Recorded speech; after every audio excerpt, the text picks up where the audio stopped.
What happened to the famous sound of an apple being bitten when biting into this apple juice? Back in 2004, Martinelli's accidentally created their bottles with 3 layers of plastic designed with an oxygen barrier in the middle to help preserve the juice. If you drank a little first, then screwed the cap back on, a pocket of air would become trapped between the layers of plastic. Biting into it would make a realistic apple crunch sound, but it doesn't anymore because today's bottles only use 1 layer. So should they bring it back? What happened to the To be one of the coolest tricks that I've ever seen for refilling a transmission with transmission fluid. All you gotta do is take your bottle of transmission fluid, put a feed tube in it with a cap on it, drill a hole in the top of it, and then if you add air, it's gonna send that fluid straight into your transmission. No mess. To be one of the coolest tricks. My sister told me I was uninvited from our family reunion, so I took my barbecue and all the drinks with me. Every year for the past 15 years, I've hosted our family reunion in my backyard. I'm talking about feeding 60 people with my custom-built smoker that cost me $4 grand and takes 12 hours to properly smoke a brisket. My sister Ashley always acts like she's the family coordinator, but I'm the one who buys all the meat, all the drinks, and spends 3 days prepping everything. She just shows up with a bag of chips and acts like she planned the whole thing. This year started like always. I ordered 200 pounds of brisket, ribs, and pulled pork from the butcher shop downtown. Bought 15 cases of beer, sodas, and water bottles. I even rented those big white party tents because the weather forecast looked sketchy. 3 days before the reunion, I'm in my kitchen at midnight marinating everything in my special dry rub when Ashley calls me. "Listen, we need to talk about Sunday," she says. Her voice sounds weird, really serious. I figured she wanted to change the menu or complain about something,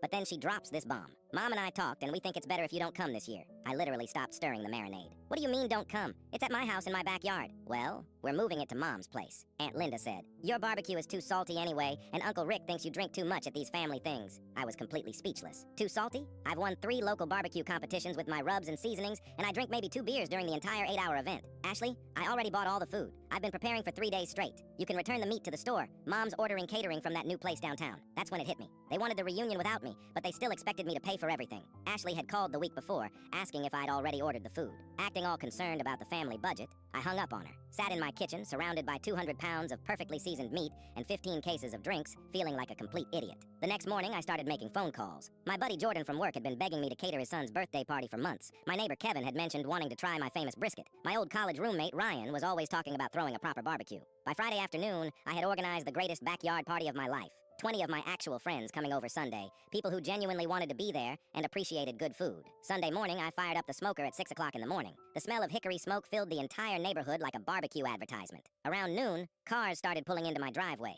People were laughing, kids were playing in the yard, and everyone kept complimenting the food. That's when Ashley's car came screeching up to my house. She jumped out looking completely panicked. "Where's all the food? Mom's been waiting for you to bring everything over to her place." I pointed to my backyard where my friends were already eating plates of perfect brisket and ribs. "It's right there. Help yourself to a plate. You can't do this. The family reunion is supposed to be at Mom's house." "Well, you uninvited me from the family reunion, so I decided to throw my own reunion with people who actually want me here." Ashley started crying, saying I was ruining everything. That Mom had 40 family members coming and no real food. That the catering place had canceled at the last minute. "Sounds like poor planning on your part," I said, taking another bite of my award-winning pulled pork. My Uncle Rick showed up at my door. Then, Cousin Brad walked over. Then, even my mom appeared with an embarrassed look on her face. Turns out Ashley's professional catering was just basic sandwiches from the grocery store deli, and half the family had left when they realized there was no real barbecue or proper food. My mom took a plate of brisket and sat down next to me on my deck. "Your barbecue was never too salty," she said quietly. Ashley just wanted to be in charge of something for once. The best part, my actual friends kept talking about how amazing everything tasted. Jordan's wife asked for my secret rub recipe. Kevin offered to help me cater his office party next month. My sister told me I was uninvited from our family reunion.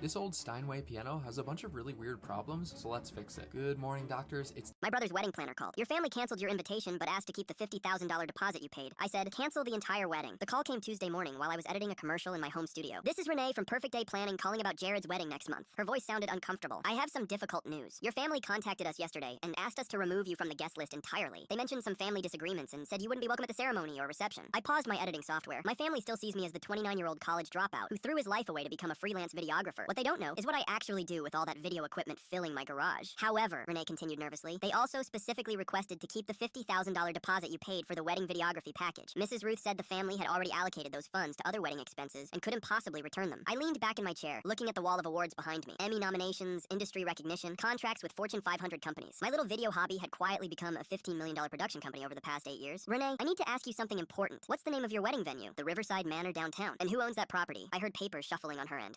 It's listed under Sunset Holdings, LLC. Right, what about your catering company? Golden Plate Catering Services, also owned by, Sunset Holdings, LLC as well. Wait, what's going on here? The photography studio handling the wedding photos? Elite Moment Studio. Oh my god, that's also Sunset Holdings. The florist providing all the arrangements? Bella's Garden Creations. That's you too, isn't it? The DJ company? The luxury transportation service? The rehearsal dinner venue? Even the hotel block for out-of-town guests? All owned by Sunset Holdings, LLC, which is my company. Renee's voice went up an octave. Mr. Ruth, are you telling me that you own every single vendor for this wedding? I'm telling you that for the past 8 months, I've been secretly funding my brother's entire dream wedding through shell companies I created. Every vendor, every service, every single detail of this wedding, all paid for by me through different LLCs, so my family wouldn't know their disappointment. Son was actually footing the entire bill for everything. This can't be happening, she whispered. When I dropped out of film school 7 years ago, my parents told everyone I was throwing my life away, while they focused on Jared's safe marketing career at his corporate job. I was quietly building a production empire. Corporate videos, national commercials, award-winning documentaries. I work with Netflix, HBO, major advertising agencies. But to my family, I'm still just the failure who plays with cameras. Sir, what exactly are you saying? I'm saying cancel everything. The venue rental, catering contract, floral arrangements, photography package, DJ services, transportation, all of it. Every single contract goes through companies I own. But sir, the wedding is in 3 weeks. There are 180 confirmed guests coming. Then they better start making phone calls fast. I want every vendor canceled by close of business today. Send the Ruth and Miller families a complete itemized bill showing exactly what I was covering. The $75,000 venue rental, the $45,000 catering package, the $15,000 floral arrangements, everything. They can keep my original videography deposit since they clearly don't want me recording their special day. After hanging up, I sat staring at my editing monitors. 8 years of secretly supporting my family's big events while they treated me like I couldn't manage my own finances. My phone buzzed with a text from Mom. Martin, we've decided you're not a positive influence. We're keeping your contribution since we've already spent it. Don't contact Jared. I typed back, understood, hope you find a venue by Saturday. 20 minutes later, my phone exploded with panicked calls. Martin, Dad's voice was frantic. 6 vendors just canceled our contracts. There's been some mistake. No mistake, Dad. We have signed agreements with Sunset Holdings LLC, owned by me. The son you just uninvited. Complete silence. Martin, you make little videos. Dad, I make documentaries for HBO. That Emmy-winning series? Mine. This camera hobby is a $15 million company. The venue? I own it. Every vendor reports to me. Surely we can work this out. You uninvited me while keeping money you thought I couldn't afford. Plan a wedding in 3 weeks with your actual budget. The deposits are gone. Good luck explaining to the guests why they're going to the community center. My brother's wedding planner called. Your family canceled your invitation, but During class, 2 Marines broke in and asked me, why weren't you at pickup this morning? Everyone turned to stare. What pickup? I asked. 0600 hours. Recruitment processing. You missed your transport. I didn't sign up for anything. The taller Marine, Sergeant Miller, pulled out papers. Says here you enlisted. Delayed entry program. You're supposed to ship out today. That's impossible. Mrs. Carter stopped teaching. Office